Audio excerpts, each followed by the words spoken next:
Bonjour à tous et bienvenue pour cette grande première. On est ému un peu ici car nous lançons cette nouvelle émission de French Morning qu'on appelle donc la bande FM. Alors la bande FM, c'est quoi? C'est vous, c'est nous, c'est la communauté des lecteurs de French Morning partout aux États-Unis.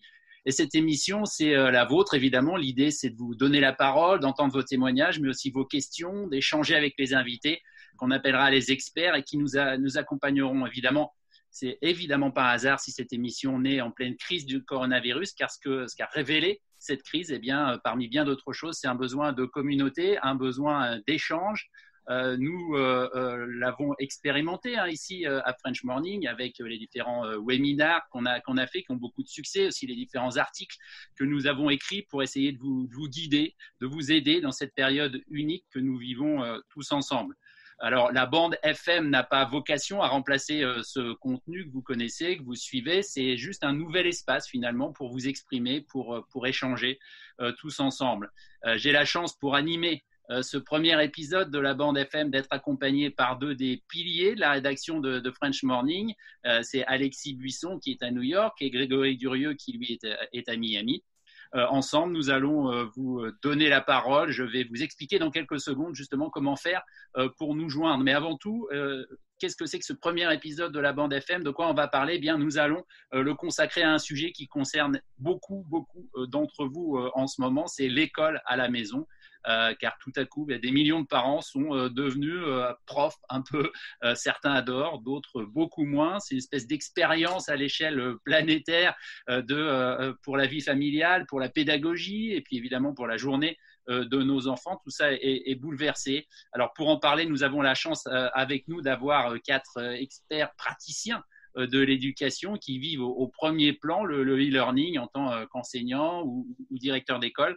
Et j'ai le plaisir d'accueillir d'abord Anne-Sophie Guéguin qui est dans le New Jersey, directrice de la French American Academy.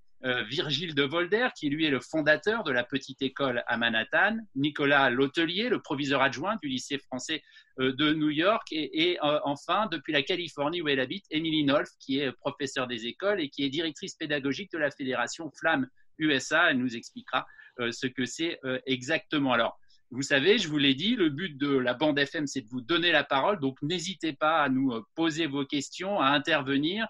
Pour ce faire, il faut nous rejoindre sur le Zoom. Si vous nous suivez en ce moment sur le Facebook Live, sûrement comme la majorité d'entre vous, vous pouvez toujours poser des questions en commentaire de Facebook Live, mais pouvoir prendre la parole, c'est sur Zoom que ça se passe. Cliquez sur le lien et rejoignez-nous ici. Allez-y, racontez-nous comment ça se passe au quotidien. Est-ce que vous êtes découvert une nouvelle vocation de prof ou au contraire, est-ce que vous vivez un cauchemar au quotidien? Et pour commencer, lancer un peu les débats, on va commencer avec les plus petits, c'est les enfants d'école maternelle. Virgile, votre petite école, c'est son nom, c'est évidemment une école maternelle, c'est-à-dire un endroit où on dessine, on chante, on danse, on fait des tas d'activités.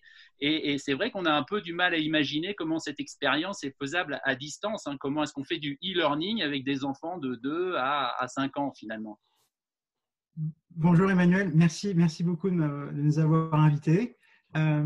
Et effectivement, c'est très difficile pour les parents, surtout les enfants ont besoin de plus d'aller dehors, ils ont besoin de voir leurs copains. C'est vraiment un âge où la socialisation est extrêmement importante. Donc, devoir faire ça sur Internet, on se demande si vraiment c'est bon pour leur santé.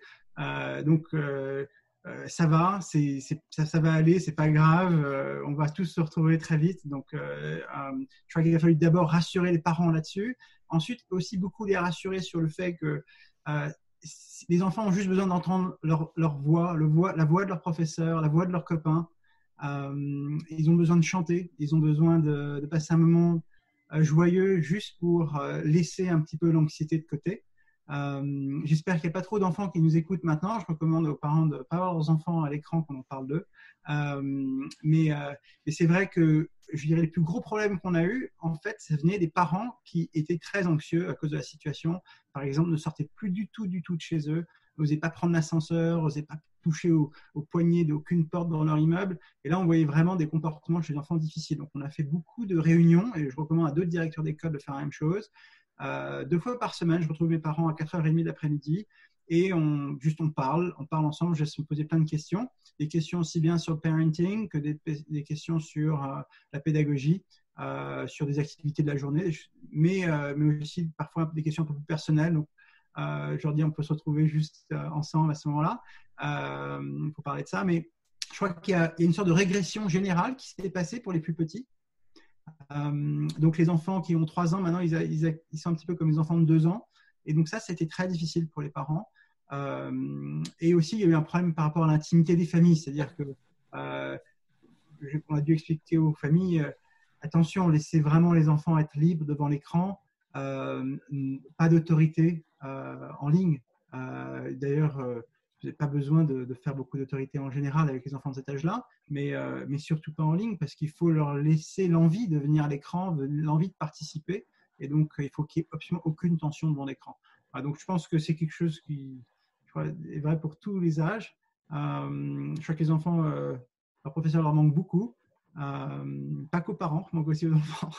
Et donc, voilà, c'était un petit peu les principes, c'est-à-dire de laisser les enfants trouver eux-mêmes s'adapter à l'écran tout seuls pendant les premières semaines. Et maintenant, ça va beaucoup mieux. Alors, on reviendra évidemment sur la façon dont vous êtes organisé, même concrètement, parce qu'il y a plein de questions, comme je disais tout à l'heure, comment on fait quand c'est plus compliqué de faire du découpage, du coloriage, de toutes les activités manuelles très nombreuses. Vous êtes une école très progressiste, donc vous faites beaucoup d'activités aussi autour de l'art, par exemple, de la musique, etc. Donc, vous nous raconterez tout ça.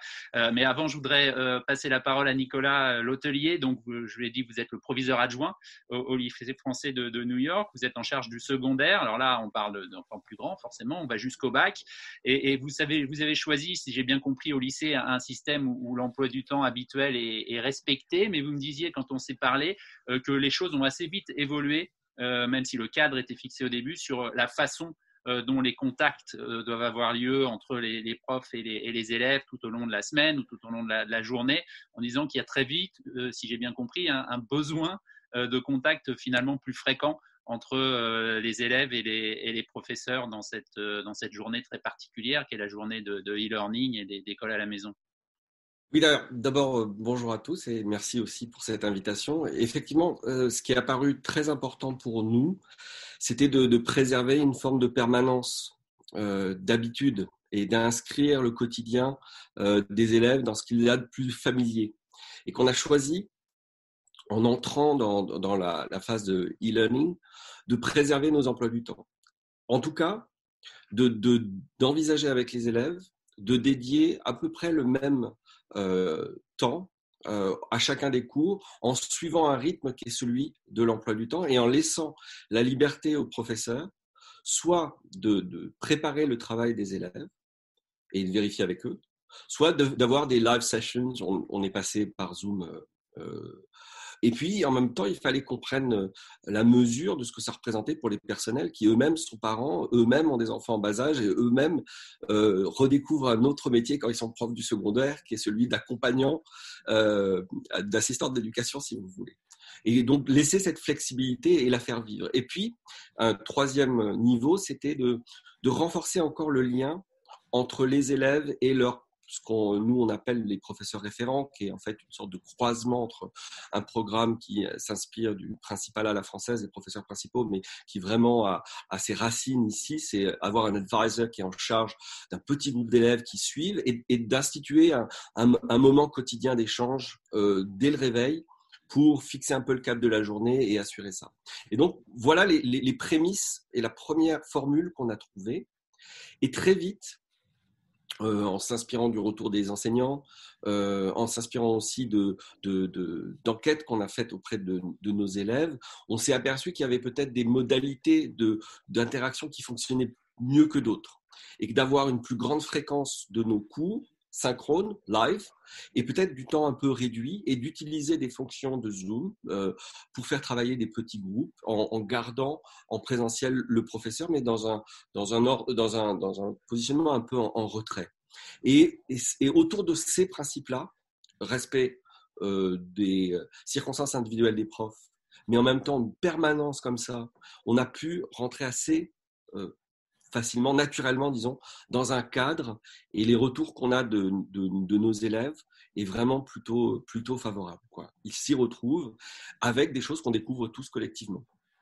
C'est pas la même chose d'avoir des cours et de passer sa journée à avoir des Zoom sessions on and off. Il y a un épuisement, il y a une fatigue qui est particulière, et donc on essaie dans un second temps de mesurer ça. Et puis dernière dimension de la mise en place, c'est que dans le secondaire se joue aussi peut-être de façon un peu plus prégnante la question de la fin de l'année, des examens, du calendrier auquel on va être soumis, avec des opportunités nouvelles et puis des contraintes aussi nouvelles, parce que le bac change complètement et radicalement de ses modalités. Ça permet de d'étendre un tout petit peu l'année scolaire, mais on est aussi soumis à des calendriers et qu'on ignore au moment où je vous parle. Donc tout ça, c'est un peu pendant, mais en tout cas, on a un vrai besoin de communion et un vrai besoin de se sentir faisant partie d'une communauté, et les interactions sont absolument primordiales, quelle que soit la forme qu'elles prennent.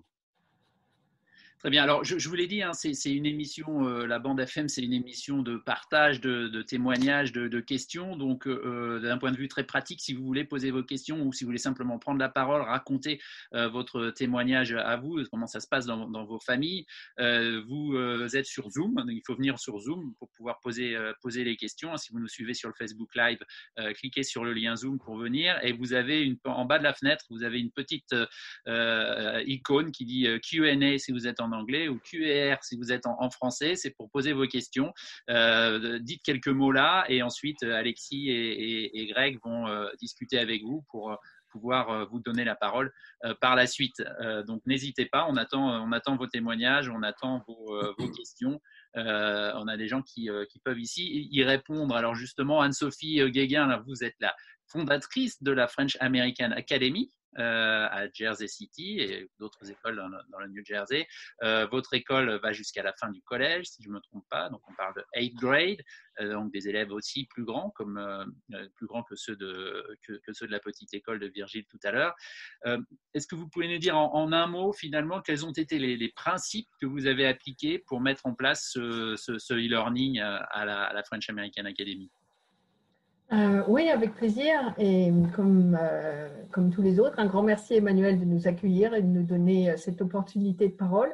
Parce qu'effectivement, on vit depuis 5 semaines maintenant dans notre école une nouvelle forme d'éducation. Donc, on a quatre outils qu'on met en place à peu près dans toutes les classes, dans tous les niveaux. Le lien social était très important pour nous. On voulait garder ce lien social. Donc, effectivement, un petit peu comme chez Nicolas, une connexion quotidienne des élèves avec leurs professeurs était primordiale. Donc, tous les jours, nos élèves se connectent avec leurs 2 enseignants, puisqu'on a un programme bilingue. Donc, on a le professeur de français, le professeur d'anglais. On avait l'habitude d'avoir pas mal de séances bilingues avec les 2 enseignants ensemble. Ça, parfois, ça s'est un petit peu réduit. Mais donc, tous les jours, les enfants se connectent à la fois avec leurs enseignants pour le plaisir de continuer à partager et d'élaborer des conversations et des discussions, mais aussi avec leurs copains, parce que chez certains, et notamment au collège, l'absence de socialisation et d'échange avec les copains-copines, c'était un peu compliqué. Donc, une connexion tous les jours qui donne lieu aussi à des activités à faire en autonomie. Là, je dirais que l'école à distance a aussi pulvérisé les enfants vers l'autonomie. Ceux qui avaient toujours besoin d'un petit coup de pouce de la maîtresse ou d'une assistante, ils sont maintenant un peu plus dépendants d'eux-mêmes devant l'écran, même si on remercie les parents qui sont derrière, parce que selon les niveaux, l'engagement des parents est important aussi. Donc, une connexion synchrone, des activités en autonomie asynchrone. Beaucoup d'enseignants aussi sont lancés sur des apps et des capsules vidéo. Comme l'évoquait un peu Virgile, il y a des activités qui c'est plus simple d'expliquer une bonne fois pour toutes par vidéo et les enfants peuvent le consulter à leur rythme, le revoir, le repasser au moment où ils le souhaitent. Et j'en perds mes pensées. Non, très bien, merci beaucoup. On va juste passer à Émilie maintenant, Nolf, qui n'a pas encore parlé. Émilie, vous faites partie, vous êtes la coordinatrice pédagogique des